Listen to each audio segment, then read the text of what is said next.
So I don't know how much you guys caught out of that, but I was saying that we need to look at the pistons or the valves that are visually open, that I know are open for sure. Some of them are partially open, depending on which position the camshaft and the pistons are in. Some of them are partially closed. Some of the exhaust valves are partially open.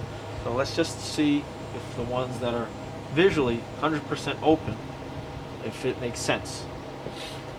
So according to the layout of the crankshaft, and from what I see here, exhaust valve for number 2 piston is open. It's 100%. It's 100% open, and the valve is compressed. So,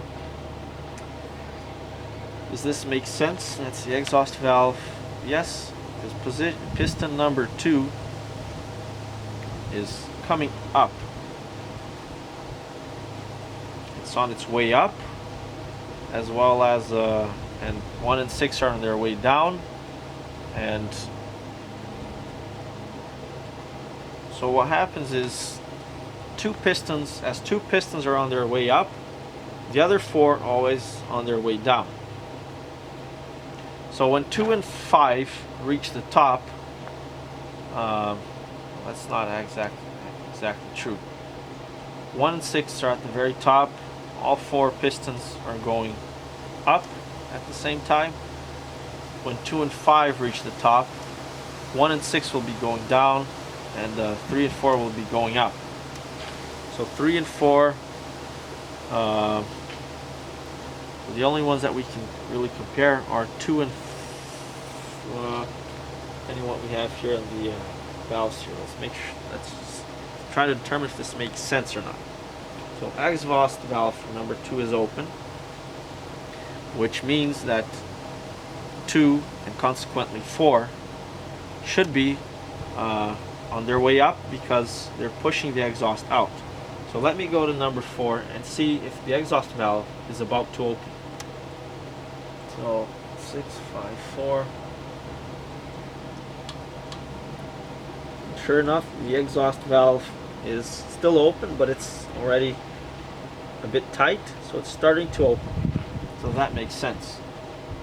The other valve that's visually open is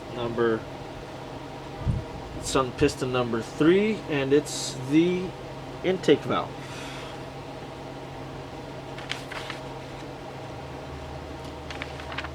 And does that make sense? So for number 3,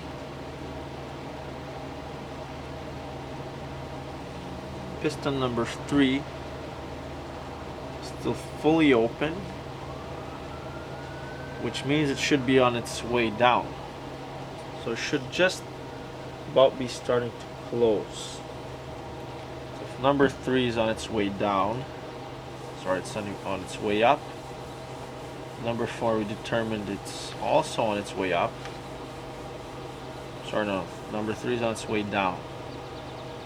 The intake valve is open. Number 2 was on its way up, pushing the exhaust gases out. And so number 4 should also be on its way down.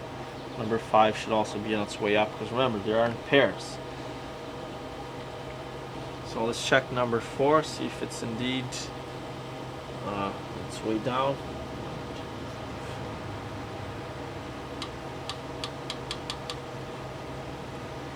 And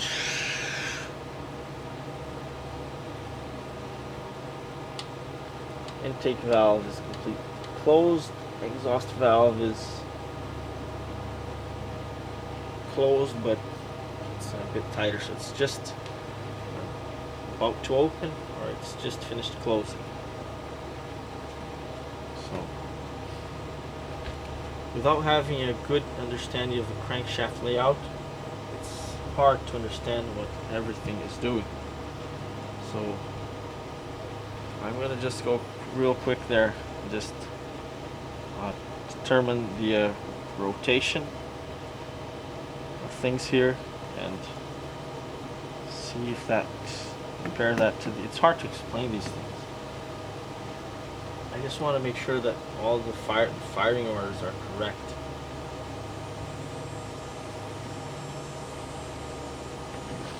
So give me a minute, I'll be back.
Alright, I'm back. So I just looked at the crankshaft, and that's top dead center.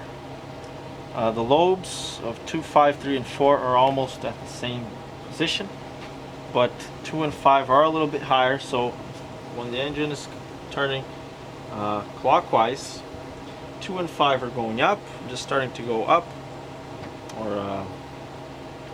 and 3 and 4 are going down. But so 3 and 4 basically are the middle, 1 and 6 are the ends, and 2 and 5 are between the middles and the ends. So let's see if this makes sense to what we just determined. So 3 and 4 are going down. They're on their downstroke. Their intakes should be open, or slightly open. So 3 and 4. The intake is open for number 3, and for number 4, it's not open yet,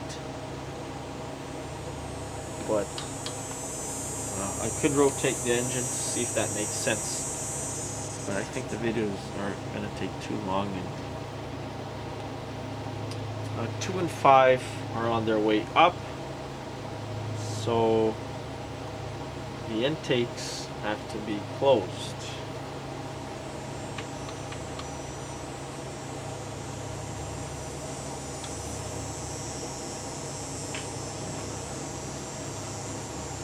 It's on their way up.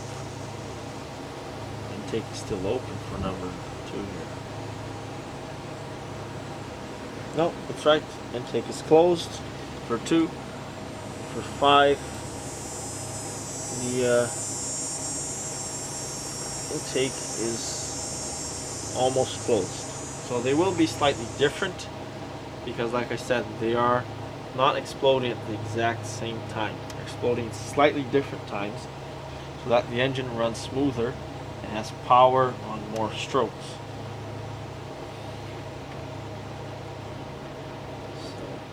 So 5 is just, exhaust is closed. Intake is just, it's almost closed. I'm pretty sure if I were to rotate the engine more, you see, to get a complete understanding, I'd have to rotate the engine. It's going to be hard for me to do this by myself on video, and I don't think it's necessary. Everything here for me is making sense. If at some point one of these pistons was off, one of the valves were off, then we'd know there'd be something wrong. So give me some more time. We'll study this a little bit more off camera so that the videos aren't so long. If there anything else comes up, I'll do another video. But this is where the intelligent people and intelligence method makes a huge difference. With the complete understanding of how the engine is working, of all these things, which is a lot. I will admit it's a lot, and it is very confusing actually.